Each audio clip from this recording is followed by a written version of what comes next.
What if the Prime Minister's big Independence Day address wasn't just, well, a speech?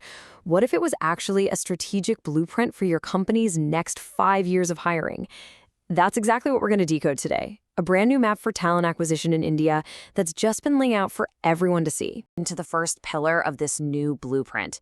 We're talking about a massive financial injection, and it's aimed squarely at one of the most dynamic parts of the workforce, India's youth.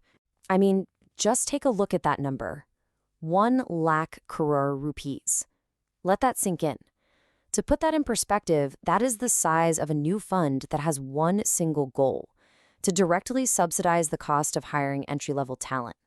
This is a huge signal to bring more young job seekers into the formal economy, with companies just like yours leading the charge. And the way they're doing this, it's through the new Yojana. It was launched on Independence Day, and its purpose is crystal clear: to give companies a financial reason to create those first-time jobs. It's making it more attractive than ever to invest in young, fresh talent. So how does this actually affect your bottom line? Well, it's incredibly direct. For every single first-time employee you bring on board, the government is kicking in 15,000 rupees. This isn't just a policy change, it's a direct financial partnership. It literally lowers your cost per hire and de-risks the whole process of investing in your future workforce. And just how big is this new talent pool we're talking about? The scheme is aiming to create opportunities for 3 crore young people. That is a massive, newly incentivized pipeline of candidates just waiting to be activated. So now the question for recruiters isn't just where to find fresh talent, but how do you effectively engage with this specific group? Okay, moving on to the second major theme, and it's a big one. It's clear that beyond freshers, there's another crucial talent pool being unlocked. We're talking about Nari Shakti, the incredible rising economic power of India's female workforce. This quote from the speech really says it all, doesn't it? The participation of women isn't limited to just a few sectors anymore. We're seeing it everywhere, from high-growth startups to deep tech fields like space exploration. Women are becoming an incredibly visible and skilled part of the talent market. And listen, this isn't just some abstract idea. The speech pointed out that 2 crore women have already become Lakhpati Diddis, earning over a lakh per year, often by starting their own thing. For you, this means there's a huge base of women with proven financial literacy, ambition, and business savvy who are now ready to join the formal job market. And the scale of organization here is even more impressive. 10 crore women are now part of self-help groups. From a talent perspective, that's amazing. It means they're not just individuals, they're part of these powerful networks where they're picking up crucial soft skills, things like management, collaboration, and financial planning. It's like a ready-made pipeline of potential hires. This story about the village pilot just perfectly captures this whole shift. You have a woman trained to operate agricultural drones, now seen as a high-tech pilot in her own community. This proves that new, non-traditional skills are popping up way outside of the big urban centers, creating talent profiles that you're probably not going to find with a standard resume search.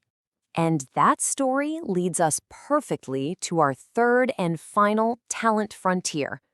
It is time to stop looking at rural India as just a consumer market and start seeing it for what it's really becoming: a massive, untapped source for a whole new kind of workforce. The economic engine driving this is clear: 2 lakh crore rupees in agricultural exports. That is fueling a serious boom in the rural economy. And this isn't just about farming anymore. This kind of growth creates a more skilled, tech-savvy, and aspirational workforce that's comfortable with supply chains, digital payments, and modern tech. And leading this whole transformation is the new PM Dandanya Krishi Yojana. By focusing intense development on 100 specific districts, this initiative is basically creating brand new economic hubs. For recruiters, this means you can start to predict where these concentrated talent pools for specific industries are going to pop up next. So, what's the immediate opportunity for you? Well, with India leading the world in all these agricultural areas, the demand for talent in things like agri-tech, supply chain management, and food processing is about to explode in these 100 districts. The companies that build a recruiting presence here first, they're going to have a huge competitive advantage. Okay, so let's bring this all together. We've just walked through 3 massive shifts in India's talent landscape. Now, the next step is to actually translate all this high-level policy stuff into a concrete, actionable pipeline for your organization. So here it is, a simple 3-step playbook. First, go back and re-engineer your fresher programs to take full advantage of these new financial incentives. It'll slash your hiring costs.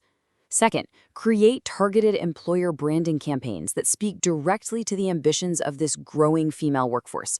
And third, and this one's a game changer, strategically expand your sourcing into Tier 2 and 3 cities, especially those emerging agri-tech hubs, so you can lock in that talent before your competitors even know it's there. And all of this brings us to the final and maybe the most important question. These new talent pools we've been talking about, the incentivized freshers, the rising female workforce, and that skilled rural talent base, you're not going to find them using the same old methods. The landscape has fundamentally changed. So is your recruitment technology actually agile enough to find, engage, and hire this new workforce of the future?